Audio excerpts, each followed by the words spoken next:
For this lesson, we're going to focus around settlement of the American frontier. It's a part of the Gilded Age that took place in between 1877 and I'd say about 1910 when the Progressive Era comes to its conclusion. This is going to go along with Chapter 16 of your textbook, but it does not take the place of the information that you need to pull for Chapter 16 for quizzes and tests. So we're talking about Western expansion during and after the Civil War and some things to think about. Evaluate the impact of federal legislation on Western development. Consider the perspectives of natives and American settlers.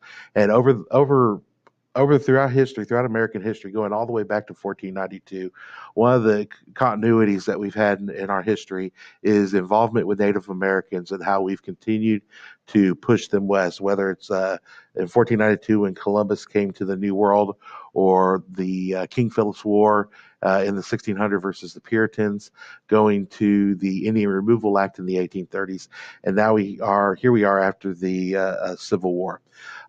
During the Civil War, the Homestead Act was passed by Abraham Lincoln that gave 160 acres to anybody who was willing to move to the Midwest. And for a minimum of 5 years, all they had to do was cultivate the land. And what they wanted to do is they wanted to push their Republican ideology to the West. If you remember, the Democrats were mostly tied up in the Confederacy, and so they had no impact in Congress during this time period. It was granted free federal land to any settler over 21 years old. They had to live on it for 5 years and make improvements, whether it's through cultivation of crops or digging wells. And they had to live on it for 6 months and basically pay around $1.25 an acre, which is a pretty good deal. Um, there are a lot of things that they encountered along the way, things like natural disasters like tornadoes, locusts, and grasshoppers, and also just the sheer loneliness. So it wasn't often where somebody actually stuck out through the 5 years and cultivated the land. Land was often less desirable than that owned by, say, the railroad company who were building railroads, and so most settlers just bought the land instead. The cost was often anywhere from $500 for a good section of land, along with machinery that would cost anywhere up to $700. And then they had to lease the land back to the lack of capital. So and remember, some of the reasons why they're going to move west is they're really looking for economic opportunity. Many factory workers that lived out east was looking to strike it big by moving west. Women and blacks were also looking for equal opportunity. An example would be the Exodusters from the Deep South that moved to Kansas during the Reconstruction era. Uh, they were looking for things to mine, ranch, or farm, looking for cheap land to do that. Another reason why they wanted to move westward was for social equality. They had no rigid land distinctions. They wanted to try to improve on their social ladder, going up the social ladder. If you think about it, the tycoons, the capitalist tycoons, the titans of industry, they weren't really looking to move west because they were making their money in New York City. So they came and tried to look for their fortune, but they also thought that they would get some equality. Blacks were trying to escape the black codes and the Jim Crow laws, and women and the poor sought to escape the developing class system, which kind of left them on the bottom. And so there were several times that they were looking for that opportunity. Mormons were trying to escape religious persecution. Old immigrants were trying to seek equal opportunity out there, and some of them just wanted to go for the sheer fame, for adventure, and for the experience. Another reason why they wanted to move west was for political democracy. Scalawags and carpetbaggers who were helping during Reconstruction were now looking for a fresh opportunity after Reconstruction. Mugwumps and other groups were looking for a place to introduce good government without that political machine experience. And we'll talk about Tammany Hall and William Tweed at a further date. African Americans were trying to escape pressure from the KKK, having to pay poll tax and literacy tests. Women were looking for an opportunity to prove themselves. Remember that Wyoming was the first state to allow women the right to vote, I believe, in 1887. So the Civil War provided a catalyst to create this Western expansion. They didn't want disruption. It was free land. And once the Transcontinental Railroad was built, it allowed immigrants to move west. And the government encouraged this as well. And remember, in the East, they also needed food and raw materials. So going back to uh, let's go. Going back to the frontier. So, if you remember the frontier basically is what's going to divide civilization from the wilderness.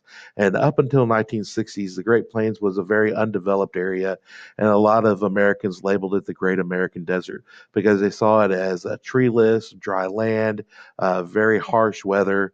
And pretty much uninhabited, and Native Americans are going to still live there throughout the Civil War, throughout the development of American history. And so, if you went and lived on the plains, you would have to acquire new approaches to agriculture and craftsmanship.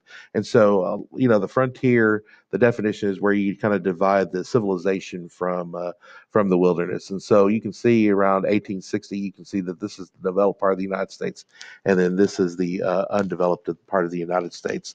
Governments are gonna buy up land for railroads, but they're also going to encourage colleges to open up colleges that dealt with the science of agriculture and mechanics. And so any colleges that have, like Texas A&M, that have the A&M stamp on it was probably a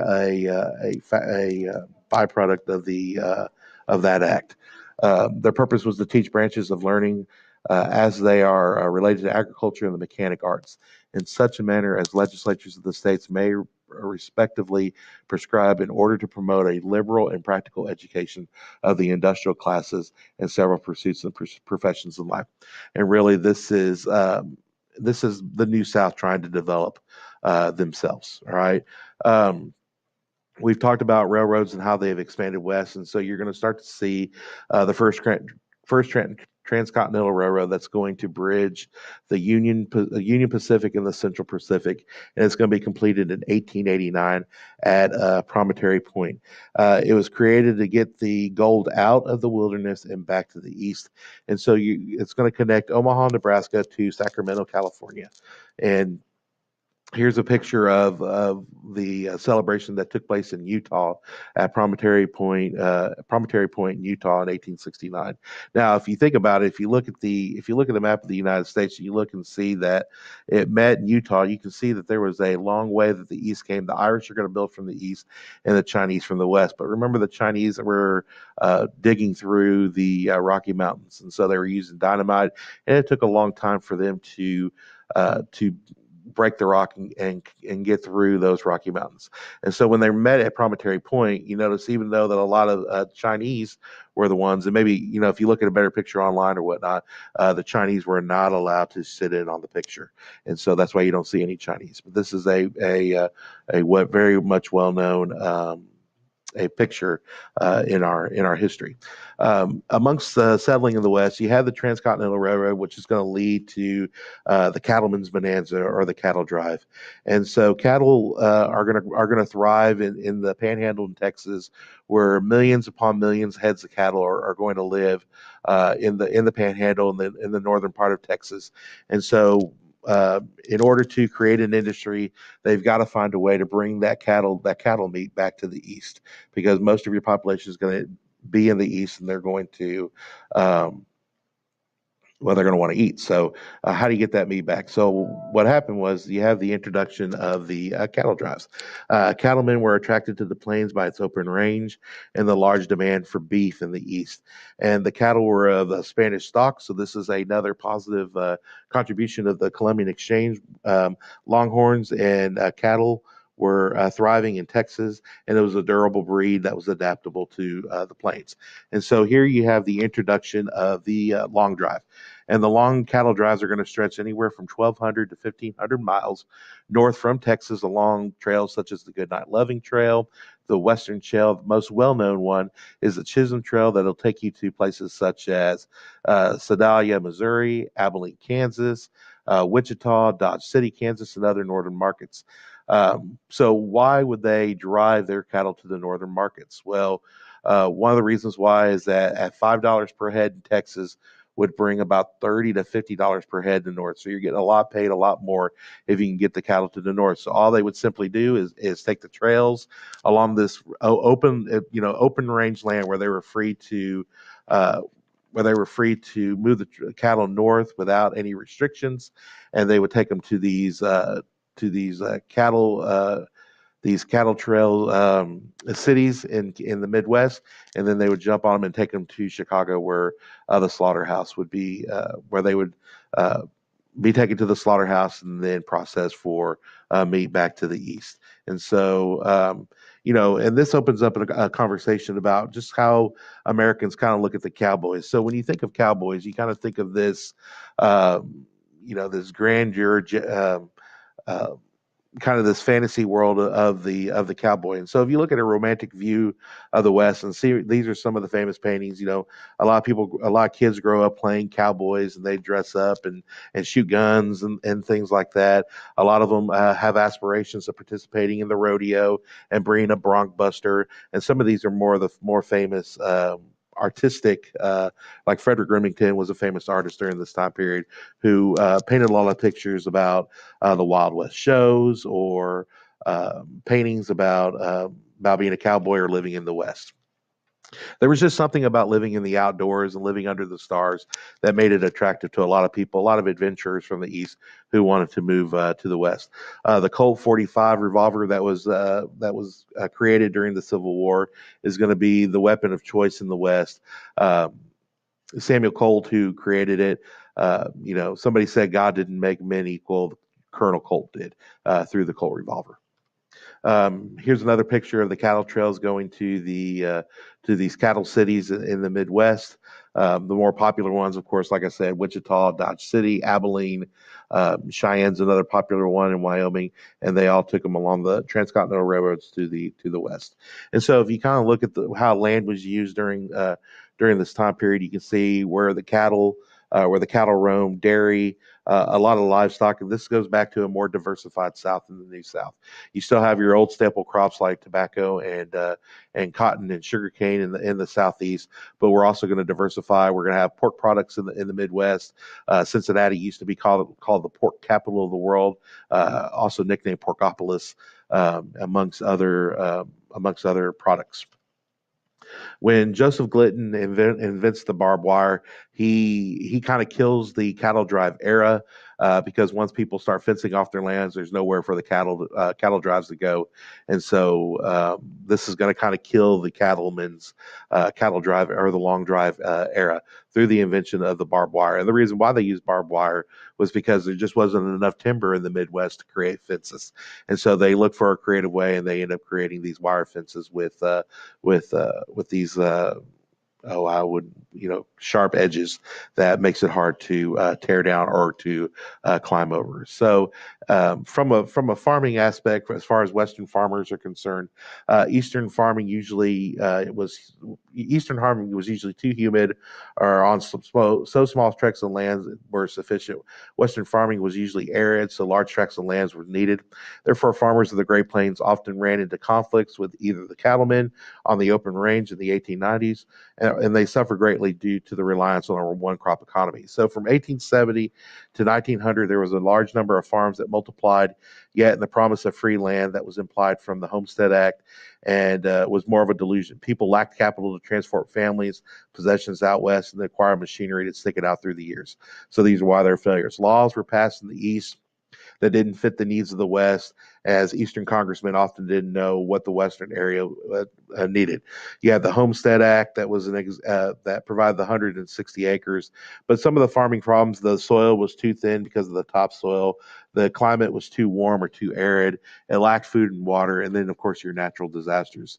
So basically, Western farmers were kind of at the mercy of a one crop economy, just like the Southern colonies and the states prior to the Civil War. So what do?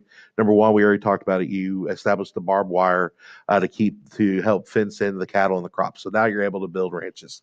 In 1877, the dry farming technique solved the problem of soil cultivation through the use of James Oliver's chilled iron plow and the smooth surface moldboard. In 1880, windmills are going to solve the water supply problems because they can dig further in the south. And in 1900, they had steam power tractors that pull plows, hallowed seed drill sows, and possible to plant 50 acres a day. And so what happens is you have more settlement that's going to occur in the West. States are going to immediately to the east of the frontier furnish new settlers. Speculators are going to move in, especially along the railroads that are going to take choice lands as town sites, land around rivers, roads, and help them for higher prices. Railroads and states are gonna sell to settlers at 6 times the amount that the as much as the land as the farmers got by homesteading. So they were able to make a profit. Steamship companies are going to encourage foreign investment from the plains, especially among Scandinavians and Germans in the Northwest areas. The Congress is going to open up about 2 million acres of land in the Oklahoma Territory in 1889, and they were nicknamed the Boomers. And then by 1890, the United States frontier appeared to have disappeared, and there was no discernible frontier line. And I'll talk about Frederick Jackson Turner's thesis in a little bit. But as the barbed wire is invented, these frontier edges are slowly going to get populated, and it's going to lead to the end of the other frontier. And so basically, what you have is you have this survival of the fittest mentality. And so this is basically Charles Darwin's theory that's going to be applied to civilization or society as well, and it's called social Darwinism. And so amongst these you're going to have your mining towns that are going to be established looking for gold and silver, like the one that you see here in California. You see here many people hauling supplies to their cattle grounds. I'm sorry, to their mining camps. Mining crew drifting for oil in Deadwood, Dakota, which several years ago HBO came out with a popular series called Deadwood, which talked about life in the Midwest. And it wasn't like there was police that were out there enforcing law either, so they were kind of lawless, and a lot of people took advantage of that in Nevada as well. Here's an outline of the Comstock silver mine in 1886. And so, as the discovery of gold happened in 49, many people are going to move off to California looking for gold.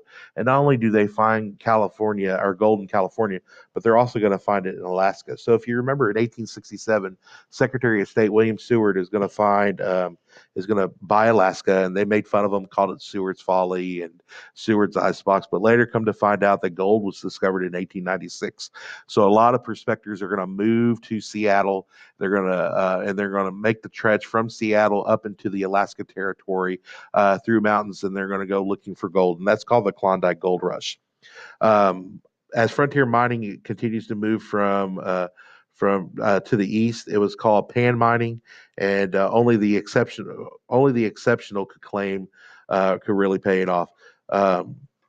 You think about gold being found at Pikes Peak in Colorado, also in Sutter's Mill in California, Arizona, Idaho, Montana, Wyoming are all going to become places where mining is going to become a major economic endeavor. Nevada's Comstock lode in 1873 was the biggest bonanza of the ancient and modern mining history, where they found about 55% of it was silver and 45% of it gold, worth $306 million. Yet the guy that found it, Henry Comstock, only saw about $1,000 worth of that and died a penniless man. After the Civil War, placer minings are going to leave and ghost towns are going to begin to exist until the 1870s and 1880s, when Eastern capitalists are going to move in and open up new mines. And at this time, mining becomes a big business due to the expense of machinery and the size of operation.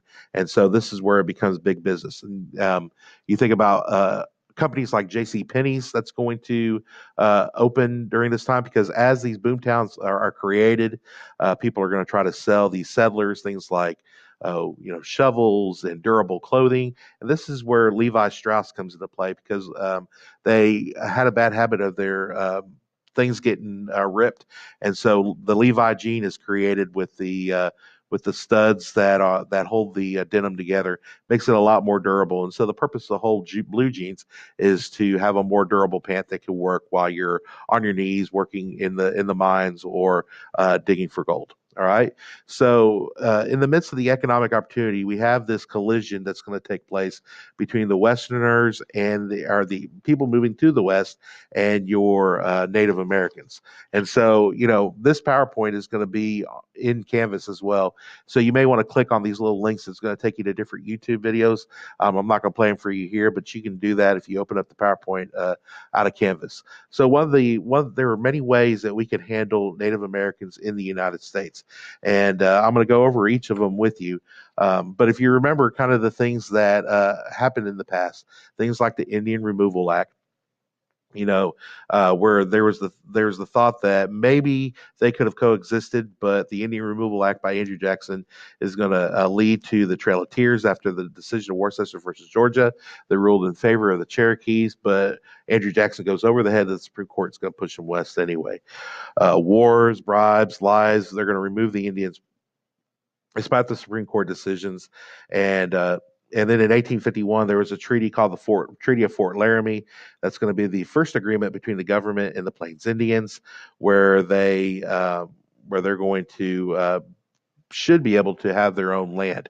Now, in 1881, a book by the name of A Century of Dishonor by Helen Hunt Jackson is going to be created. Now, this is like the Uncle Tom's Cabin for Native Americans, where she basically talks about the wrongs that are being done to the Native Americans. She says it makes little difference where one opens the record of history of the Indians. Every page and every year has its dark stain. The story of one tribe is the story of all, varied only by difference in time and place. Colorado is as greedy and unjust in the 1880s as Georgia was in 1830. So she makes a lot of parallels to the way that the natives were being treated. Now, talking about ways that that natives were dealt with by Americans. Basically, there are three types of government policies, and you need to know this. So the U.S. government is going to practice three different types of policies regarding the Plains Indians from 1850 to 1890. Large numbers of settlers moved into the Plains Indians during this time. Number one, concentration. This is a policy that's going to restrict Indians to areas the whites promised not to enter. This policy was immediately violated by the corrupt Bureau of Indian Affairs officials who defrauded them of land. Beaver trappers, gold prospectors, hunters, and outlaws moved in along with the deserters and draft dodgers of the Civil War. Another option is reservations, and this is to replace the policy of concentration. Indians were assigned to segregated areas in either the Black Hills, the Dakotas, or the Oklahoma territories. Uh, the authority of the Indians was divided in between the Department of the Interior, who were supposed to supervise the reservations, and the Department of War under William T. Sherman, who was a Civil War general. Another way to do it is through extermination or through the Indian Wars that took place between 1864 and 1890. And so, as we kind of go through the little timeline of the Indian Wars, and like I said, you can hit on the links in the PowerPoint if you pull it up. But in 1864, John Chivington led Colorado volunteers into a dawn attack on a tribe led by Black Kettle and his band, who had been told that they would be safe on the desolate reservation in Colorado. 200 Cheyenne men, women, and children were slaughtered, and their corpses were often grotesquely mutilated in a massacre that shocked the nation. In 1866, a Lakota war party led by Chief Red Cloud attacks a wagon train bringing supplies to a newly constructed Fort Phil Kearny and the Powder River in northern Wyoming. The Lakota see the fort situated to protect the travel to Montana Mining Company along the Bozeman Trail and as a threat to their territory. When the patrol led by Captain William Fetterman rides out to drive off past the war party, it was lured far from the fort and destroyed to the last man. In 1868, the Fort Laramie Treaty was agreed to by Red Cloud. Red Cloud agrees to keep peace with the Fort Laramie Treaty. The treaty remarkable provisions mandated that the United States abandon its forts along the Bozeman Trail and guarantee the Lakota their possessions. That is now the western half of South Dakota. However, in 1874, this is where General Custer is going to find gold in the Black Hills of South Dakota. When that happens, basically all bets are off, and this leads to the Lakota War. The Senate Commission meeting with Red Cloud and other Lakota chiefs to negotiate a legal access for the miners rushing in the Black Hills offers to buy the region for just $6 million. But the Lakota refused to alter the terms of the 1968 Fort Laramie Treaty and declared that they would protect their lands from intruders. So this leads to 1876 and the Battle of Little Bighorn. Now, unfortunately for General Custer, he is going to find himself surrounded by the Sioux, and he's going to be wiped out by 1,200 1,200 Sioux, wipe out 600 men in just 20 minutes. And then, so when that happens, that causes the United States Army to take action. In 1887, they're going to pass the Dawes Severalty Act. Now, you need to know what the Dawes Act is. So basically, what you're doing is you're taking the Lakota land and you're going to divide it up into separate plots of land for each individual Indian. The idea was to get rid of tribal identity, to give each Indian private property. Now, for the land that is left over, goes back to the United States government. And usually that land is going to encompass like the Black Hills that has the gold and silver.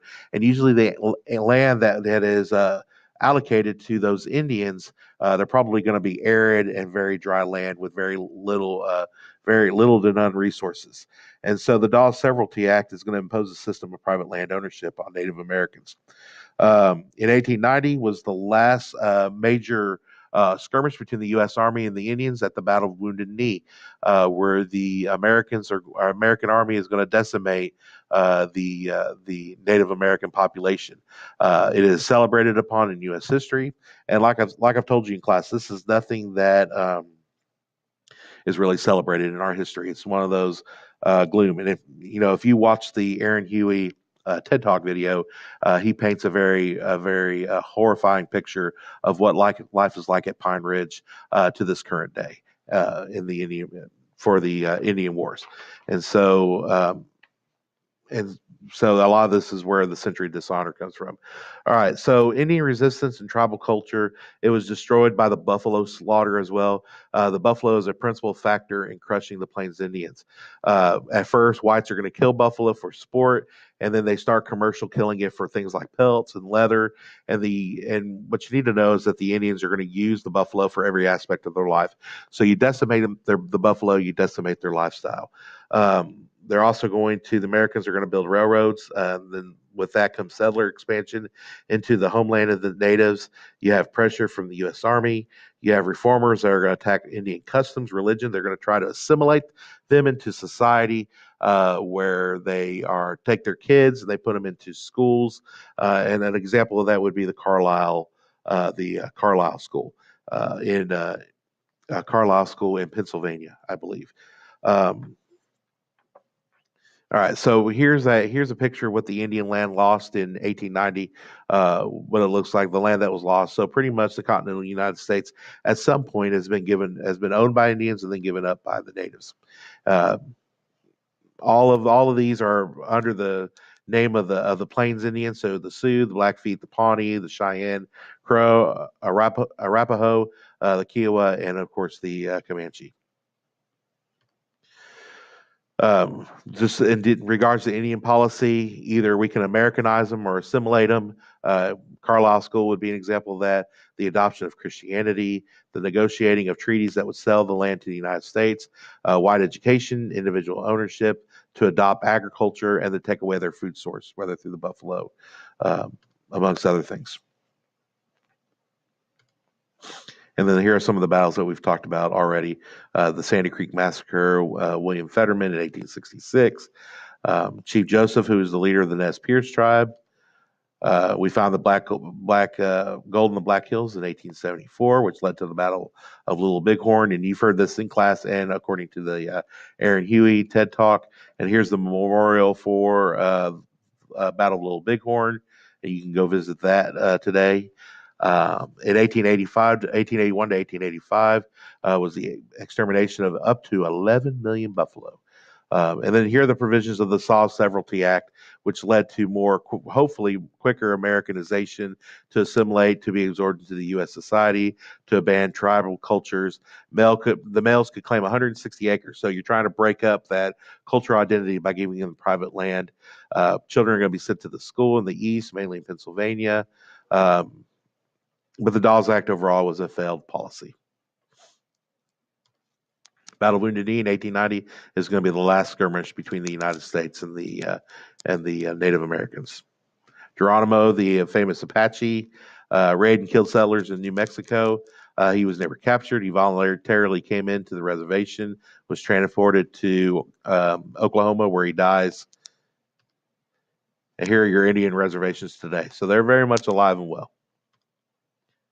George Custer, voted last in his class at West Point. Was kind of considered not a great general, and he dies at the Battle of Little Bighorn. Sitting Bull, who's the chief of the Sioux Nation. Sioux encampment near Pine Ridge, and if you watch the Aaron Huey video, you know that Pine Ridge today they call it a prisoner of war camp. The ghost dance was a tribal ritual that the dance would hope to drive away the white men and return Indian tradition to their native lands, to the Sioux. And then here are some other images or paintings or drawings that have occurred.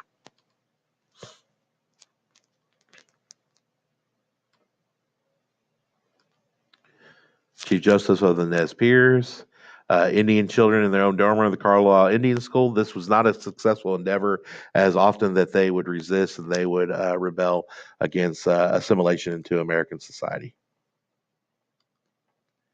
And at any time, if you need to pause and look over these, feel free to do so. All right, so this takes us to Frederick Jackson Turner's frontier thesis. So Frederick Jackson Turner is going to write basically kind of an essay that kind of talks about how the frontier is kind of the meeting point between civilization and savagery. However, because of things like the barbed wire, you're going to see that basically the frontier has gone, and with it goes the close of the kind of the first period of American history. So here's kind of where you see kind of the completion of Manifest Destiny, and you now are going to start seeing the imperialistic age where we start looking outward for more land. Happens. He believes that it begins with the Indian and the hunter. It goes on with the disintegration of savagery by the entrance of the trader.